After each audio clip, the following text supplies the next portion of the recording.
Before we begin, I'd like to remind you that we currently have 2 applications out for the King's Indian on iPhone and on Android. Check them out. Welcome back to chessopenings.com. In today's video, we'll take a look at a game which I played with the white pieces, in which I used an offbeat reply to black's strongest reply to the D4 opening. In the process, I quickly gained an advantage, but then after a couple of blunders, I fell behind and had to fight my way back to victory. We'll get a chance to see the whole drama today. Let's take a look. Welcome back to chessopenings.com. In today's video, we'll take a look at a game which I played as a Blitz game on chess.com against a player by the name of Grumpy Guru. Now, in this game, I handled the white pieces and I was rated about 60 points higher than my opponent. The game began with the move pawn to d4. I'm handling the white pieces in this game. Black played knight f6, pawn to c4, and then pawn to e6. And I've discussed this position several times in a video entitled The Strongest Reply to d4. Essentially, with this move order, black sets himself up in such a way that if white now plays the move knight to c3, black can now pin the knight on c3 with the move bishop to b4. And by doing so, he actually controls the e4 square indirectly, since now if white played the move pawn to e4, black could capture with knight takes e4, taking advantage of the pin.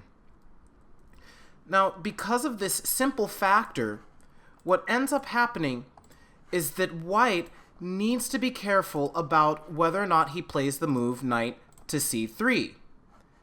If he plays the move knight to c3 and goes into what's called the nimzo-indian, he often experiences long-term difficulties in achieving the move pawn to e4, and he also may find under certain circumstances, black needs to be careful about when he does this, but he may also find that black creates doubled c-pawns for white, and this can also become a strategic problem later down the road. Now, normally, players play the move knight to c3 here, or knight to f3, or even pawn to g3. But in this game, I played a little-known move, pawn to a3. And interestingly enough, I've seen some mention of this move in the comments on the YouTube videos. However, I first became aware of this move when playing a series of Blitz games against the extremely strong national master, Ignacio, who also lives in the Seattle area. Ignacio uses this move pawn to a3 in order to throw players who are handling the black pieces out of theory, and also to play for some sort of structures such as the isolated queen's pawn structure. And this actually happened in the game, so I'll get a chance to show what I mean by that. But essentially, black continued with the move pawn to c5, which is quite logical. I played e3, he captured on d4, I captured on d4, he played pawn to d5, I now played knight to c3, and now came a move which I feel is quite inaccurate.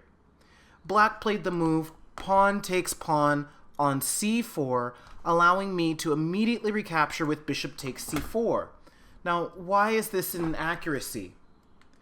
Because ordinarily, what black attempts to do when we have situations like this is he attempts to wait until the light squared bishop has deployed itself before capturing on the c4 square, so that white will essentially have wasted a move in developing the bishop. For example, the main line here that I found in games was bishop to e7, knight to f3, castles, and now, after bishop to d3, only now does black play the move pawn takes pawn on c4, and then this move bishop to d3 ends up being a little bit wasted because the bishop has moved twice in order to get to the c4 square instead of once as happened in the game. Now, there are some small arguments which white can make along the way here.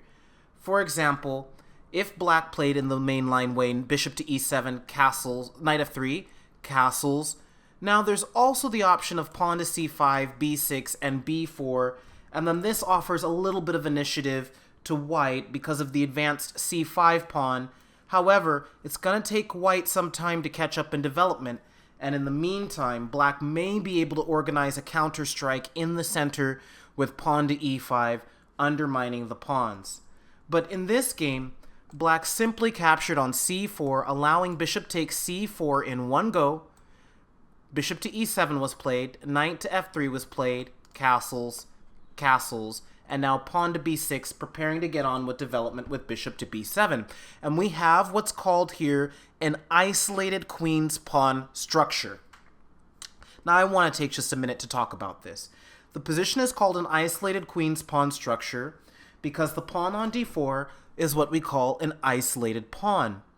This means that there are no pawns. The pawns on the neighboring files have been traded off. There are no pawns on the neighboring files.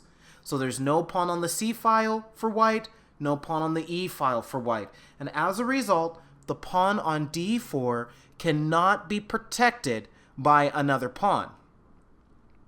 Because of this, over time, black has some chances of proving that the d4 pawn is a long-term weakness. And if you look through a lot of games, Anatoly Karpov, for example, former world champion Anatoly Karpov used to enjoy playing against this structure. He still plays to this day. Very strong player, very, very strong player. But back in his heyday when he was world champion, he had a reputation of playing structures just like these for black on the defending side of the isolated queen's pawn, eventually going to take advantage of this pawn. Also, in our product entitled The Queen's Gambit Declined Tarrasch Variation, which is available for iPhone and for Android in the App Store, you'll also find there that white is able to play against an isolated queen's pawn in the Tarrasch variation, and there you'll see just how weak this kind of pawn can end up being. So why does white accept the isolated pawn? Because he gets open c-file, a semi-open e-file with great scope, both of the bishops are able to get out, the knights are on their optimal squares, the e5 square is available for infiltration.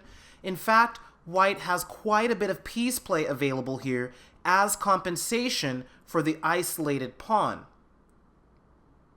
On the other hand, it's up to black to suppress the initiative and to eventually prove that this pawn is weak. But here, as I said before, black has made an important mistake by taking on c4 so early. And so in this particular position, white has moved his situation along quickly enough that he can immediately play the move pawn to d5. And a long experience has shown me that I tend to delay this move much later than I should have. This is a well-known idea in the isolated queen's pawn position. Essentially, because white's pieces are already out, white is going into a symmetrical pawn structure after the move e takes d5, which was played knight takes d5. We have a position which is almost symmetrical, the only difference between the positions being the pawn on a3 and pawn on b6. And here's a dictum that I really, really enjoy. There is a statement which says that in symmetrical positions, the piece play is what defines who's better in the position. In fact, this, if you really think about this, this statement says almost nothing because the comments cancel themselves out. Of course, if the pawn structure is symmetrical, meaning that all the pawns for both sides are constellated in exactly the same way, just mirror images, then obviously the only way that either side can have an advantage is because their pieces are placed in stronger positions. Again, let me say that one more time. All that statement said was, when the pawns are situated in mirror situations to each other, then it's only the pieces which define whether or not the players are playing who's better in the position. So here we don't have an exactly symmetrical pawn structure because of the placement of the pawn on a3 and the placement of the pawn on b6. However, it basically applies here that all we really need to do is look at the pieces to figure out if white is doing better or not. And I think if you look very closely, you'll see that white has already moved a knight clear into the center of the board. It's threatening, it's creating threats in the opponent's position, which is what an advanced piece usually does, so there's a threat to win the bishop pair here. If black takes, which he doesn't play here, he'd end up losing material down this diagonal right away.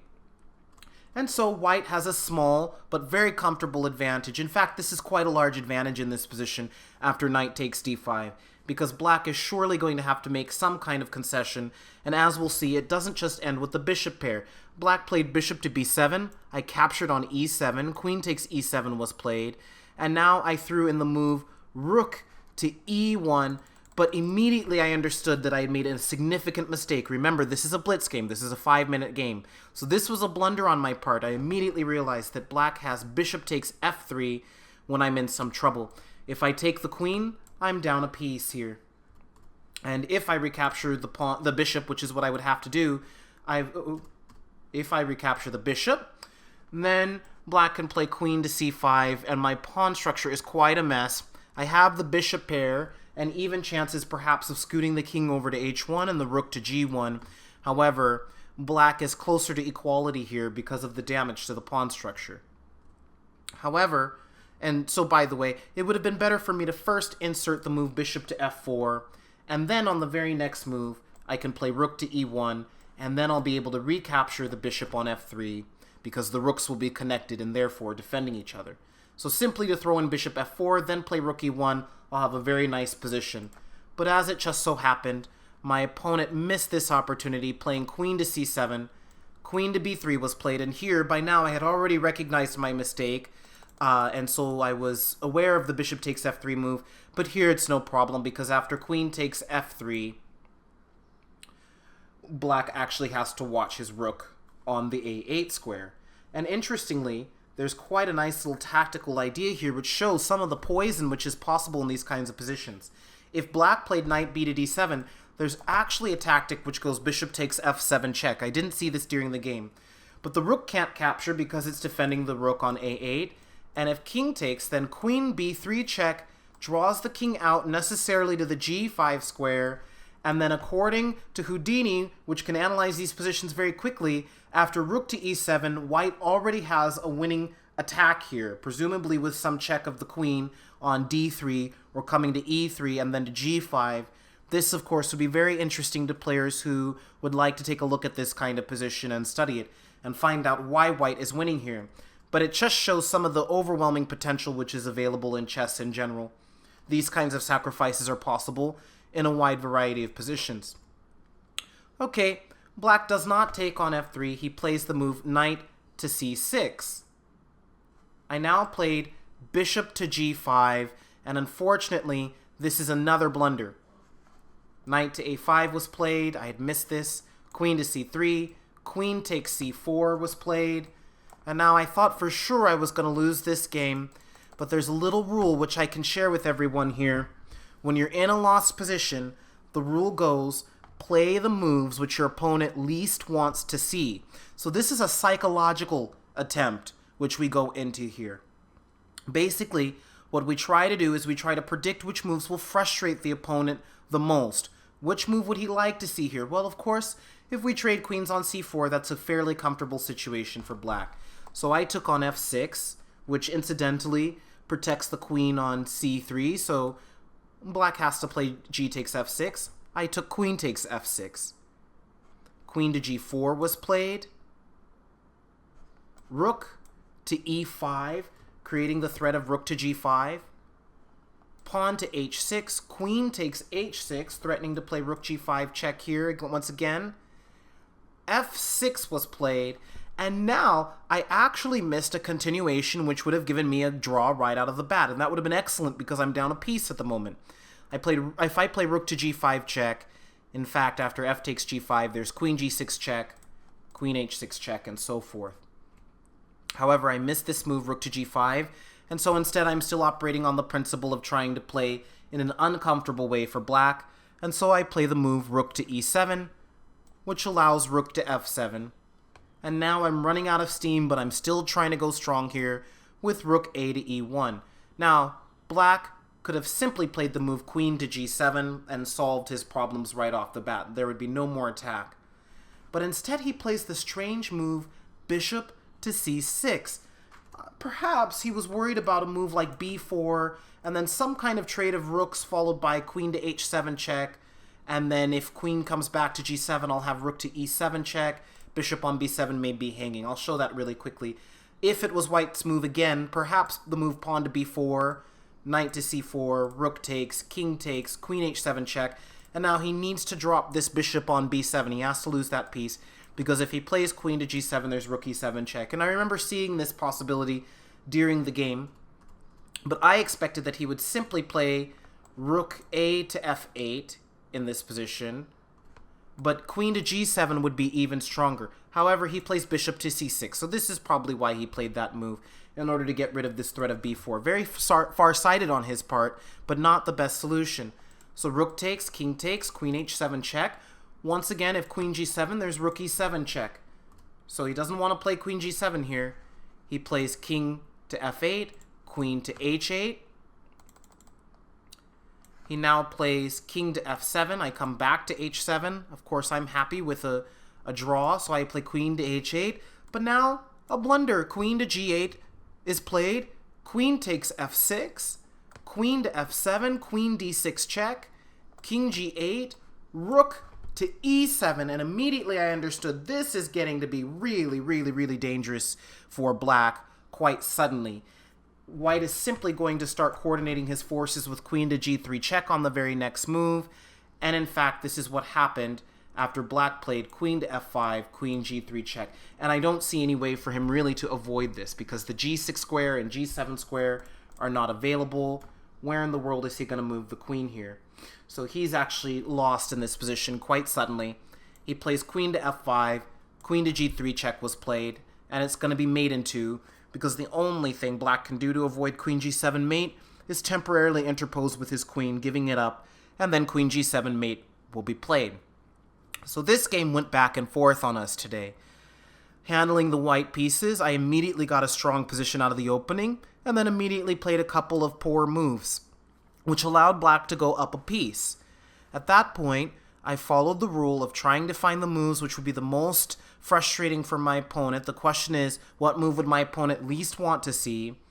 At a certain point, I developed serious drawing chances, but then the opponent played a move which was overly aggressive, queen g8, attempting to hold on to the advantage, and suddenly my attack became very real after queen takes f6, and then rook to e5. I quickly gained an advantage, and that's all there is to look at in this game. I hope by studying this game that you've learned quite a bit, that you've enjoyed looking at the isolated queen's pawn positions. As always, I hope that you've benefited greatly, learned quite a bit about middle games and openings, and that's all I have for today. I look forward to seeing you again, and thanks for watching. Before you go, if you have an opportunity, be sure to check out that we have 3 applications available on the Queen's Gambit Decline, available for iPhone and for Android. Check them out.